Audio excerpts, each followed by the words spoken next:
الحمد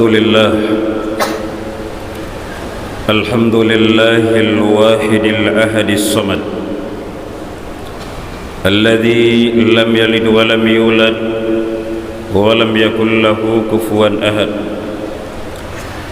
أشهد أن لا إله إلا الله وحده لا شريك له وأشهد أن محمدا عبده ورسوله. اللهم صل وسلم على سيدنا وحبيبنا ومولانا محمد وعلى آله وأصحابه ومن تبعه بإحسان إلى يوم الدين. قال الله تعالى في كتابه الكريم: أعوذ بالله من الشيطان الرجيم. بسم الله الرحمن الرحيم. يا أيها الذين آمنوا اتقوا الله حق تقاته ولا تموتن إلا وأنتم مسلمون. وقال أيضا: يا أيها الذين آمنوا اتقوا الله وقولوا قولا سديدا يصلح لكم أعمالكم ويغفر لكم ذنوبكم ومن يطع الله ورسوله فقد فاز فوزا عظيما. فاتقوا الله تعالى يا أولي الألباب وأطيعوه لعلكم ترحمون. معاشر المسلمين جماعة جمعة رحمكم الله. Alhamdulillah, kita terus mengucapkan puji syukur kehadirat Allah Subhanahu wa taala. Hingga saat ini Allah Subhanahu wa taala masih berkenan memberikan kepada kita kesempatan, kesehatan dan kekuatan sehingga kita dapat bertemu dengan tanggal 4 April 2022 yang hari ini merupakan hari ulang tahun Kabupaten Bulukumba yang ke-62.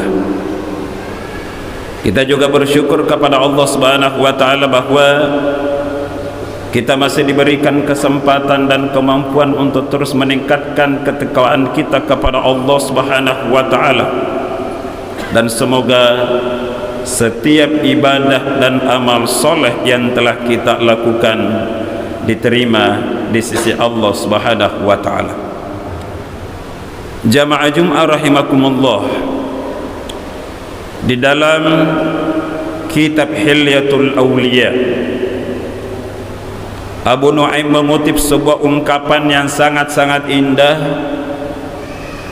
yang mendorong kita untuk terus berupaya meningkatkan kualitas diri kita kepada Allah Subhanahu wa taala.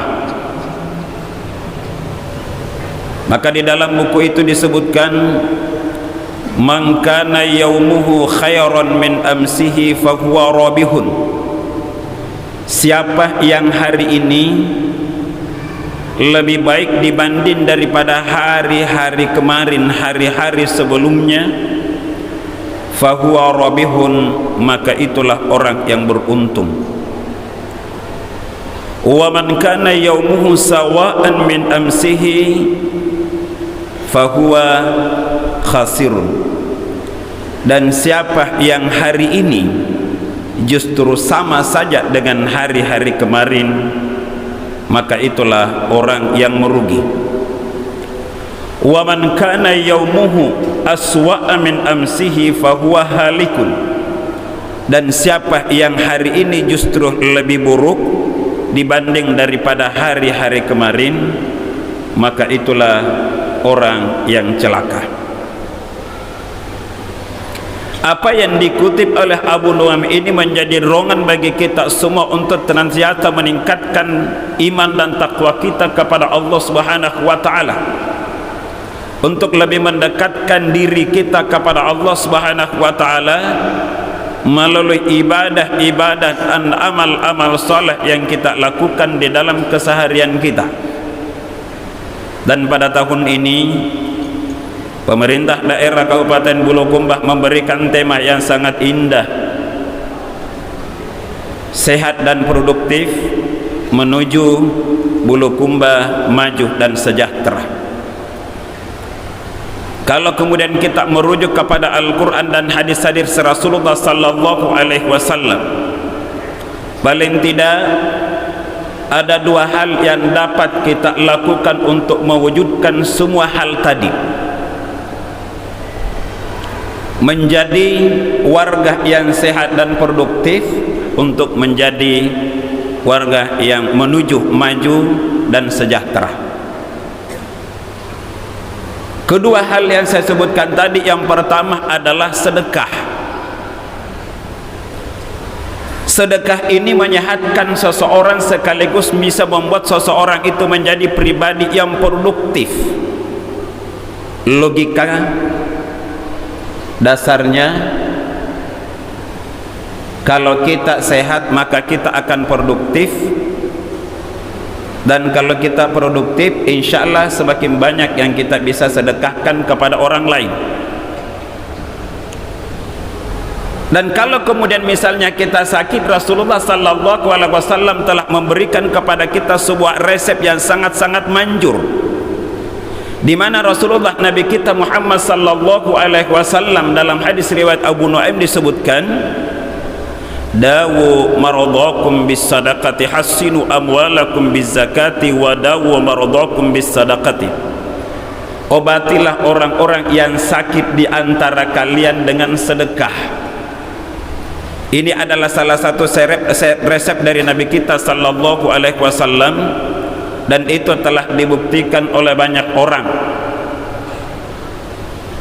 Salah seorang pengusaha besar dari Timur Tengah, dia mengalami sebuah penyakit yang jarang ditemukan obatnya ketika itu, gagal ginjal. Berbagai macam dokter dia hubungi, berbagai macam rumah sakit dia datangi, tetapi sampai kemudian waktu yang telah ditentukan itu dia belum mendapatkan dokter yang dapat mengobati dan mendapatkan kesembuhan dari Allah Subhanahu wa taala.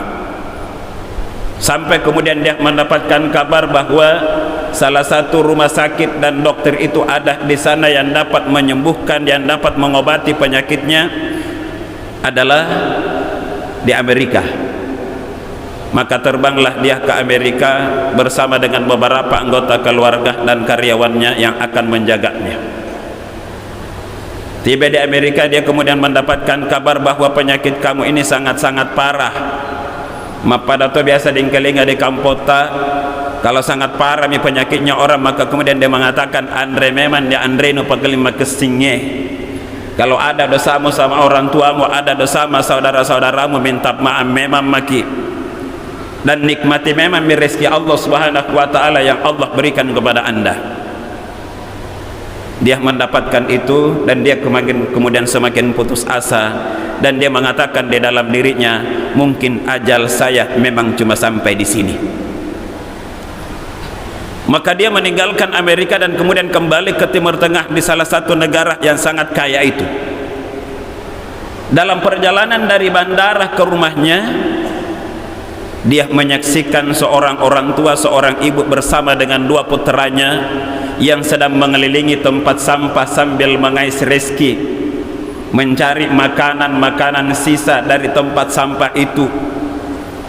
Maka sang pengusaha yang sedang sakit berat ini memperhatikan, lalu kemudian turun dari mobilnya dan kemudian mendatangi orang itu dan bertanya, "Ibu, apa yang Anda cari di sini? Kenapa ibu bersama dengan putra Anda berada di tempat yang kumuh ini?" Sang ibu kemudian mengatakan, "Pak, saya seorang janda, saya tidak punya keluarga yang dapat memenuhi kebutuhan saya. Anak saya dua-duanya masih kecil, belum bisa mencari rezeki, belum bisa memberikan apa-apa kepada saya sebagai ibunya.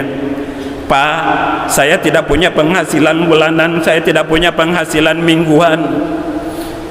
Yang dapat kami lakukan hanya bantu-bantu orang, dan kemudian dari hasil membantu itu Allah Subhanahu wa taala berikan karunia kepada saya dalam bentuk buruh harian.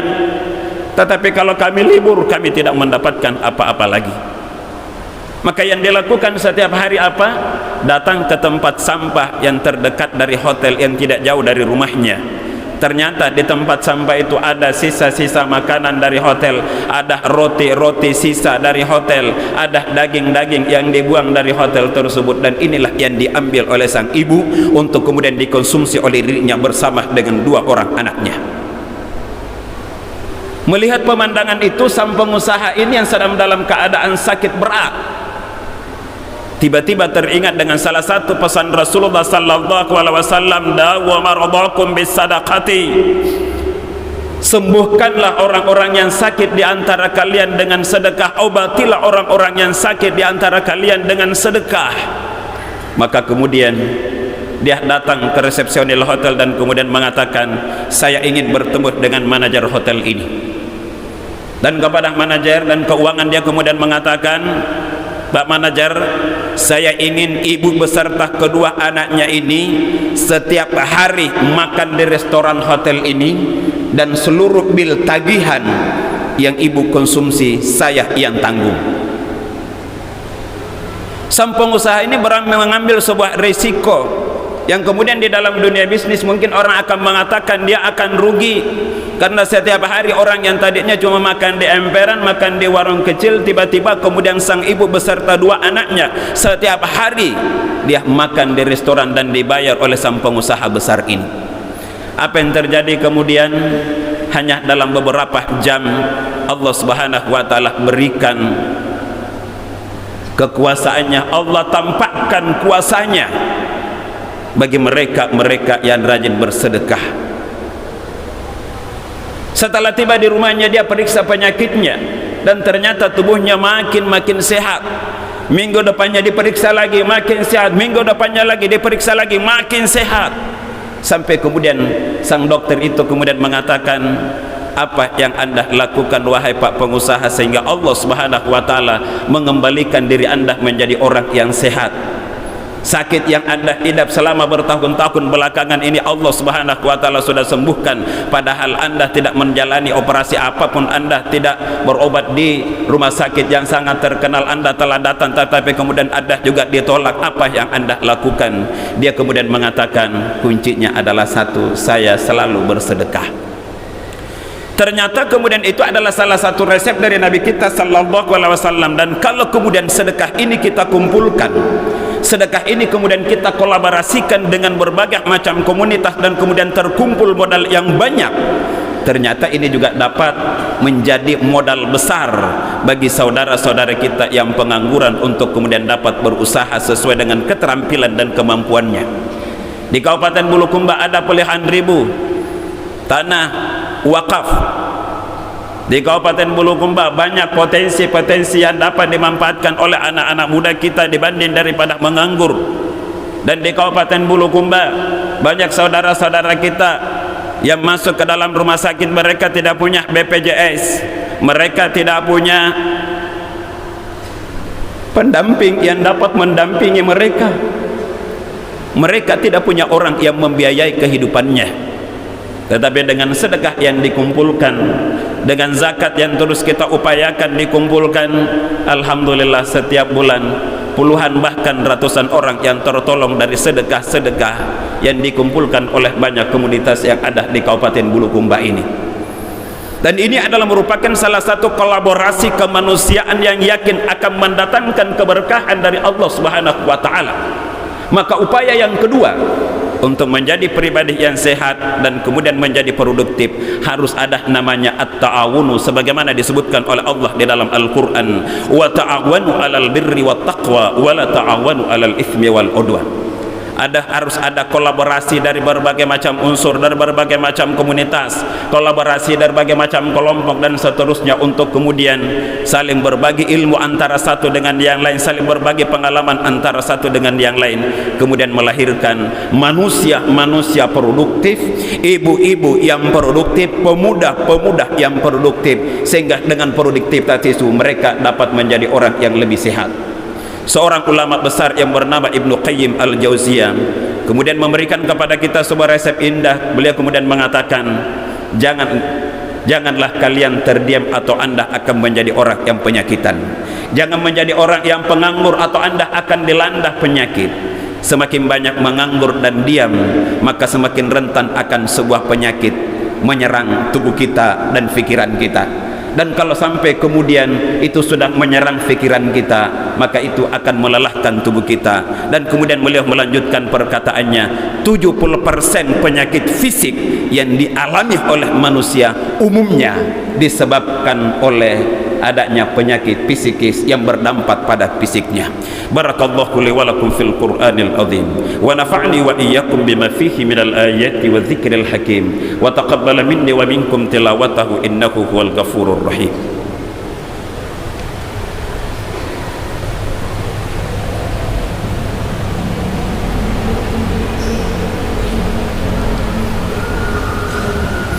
Alhamdulillah, alhamdulillahil aliyyil azim alimul ghaibi wasyahadatil azizur rahim. Nusalli wa nusallimu ala nabiyil karim nabiyyina Muhammadin sallallahu alaihi wasallam wa ala alihi wa ashabihi wa sallama tasliman katsira. Fa ya ibadallah, usikum wa nafsi bitaqwallahi faqad fazal muttaqun. فقد قال لكم ربكم يا أيها الذين آمنوا اتقوا الله حق تقاته ولا تموتن إلا وأنتم مسلمون. وقال يا أيها الذين آمنوا اتقوا الله ولتنظر نفس ما قدمت لغد واتقوا الله إن الله خبير بما تعلمون. واعلموا أن الله تعالى أمركم بأمر بدأ فيه بنفسه وثنى بملائكة المسبحة بكرسه فقال إن الله وملائكته يصلون على النبي يا أيها الذين آمنوا صلوا عليه وسلموا تسليما. اللهم صل على سيدنا محمد وعلى آل محمد كما صليت على إبراهيم وعلى آل إبراهيم إنك حميد مجيد. وبارك على محمد وعلى آل محمد كما باركت على إبراهيم وعلى آل إبراهيم في العالمين إنك حميد مجيد. اللهم اغفر للمسلمين والمسلمات والمؤمنين والمؤمنات الأحياء منهم والأموات. اللهم ربنا ظلمنا أنفسنا وإن لم تغفر لنا وترحمنا لنكونن من الخاسرين. اللهم ربنا اغفر لنا ذنوبنا وإسرافنا في أمرنا وثبت أقدامنا وانصرنا على القوم الكافرين. اللهم أرنا الحق حقا وارزقنا اتباعه وأرنا الباطل باطلا وارزقنا اجتنابه. اللهم ربنا آتنا في الدنيا حسنة وفي الآخرة حسنة وقنا عذاب النار. عباد الله، إن الله يأمركم بالعدل والإحسان وإيتاء ذي القربى وينهى عن الفحشاء والمنكر والبغي يعظكم لعلكم تذكرون. فاذكروا الله العظيم يذكركم ولذكر الله أكبر والله يعلم ما تصنعون. وأقم الصلاة.